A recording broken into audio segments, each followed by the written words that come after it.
Hajduk je napao točno kad smo se odjavili prošli put, propustio dvije dobre šanse, a onda nakon ovog kornera nisu išli bijeli odmah na izvođenje, nego na ovu kratku kombinaciju dok su došli Hajdukovi stoperi Pandža i Vejić i lopta je sjela Pandži na čelo, a tu su još pokraj njega u skoku bio još jedan igrač Hajduka, nečuvan Vejić, i to je bilo neobranjivo za Blaževića. Evo, pogodio si Neno, Hajduk je postigao gol.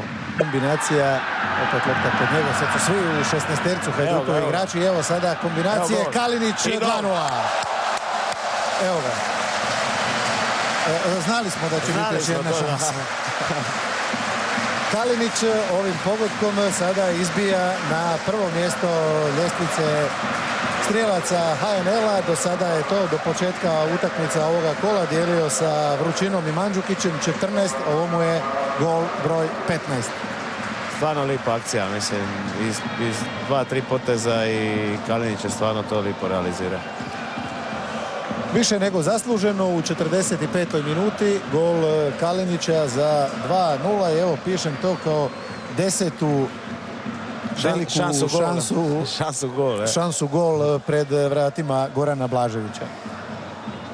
Pa evo, do sad su bili na dvije strane. Ovaj uporniji dio Torcide bio je baš tamo na sjeveroistoku gdje su i originalno smješteni, a ovaj dio, jedan drugi, recimo B postava, su bili ovdje u Debeloj Klatovini. Sad su se spojili.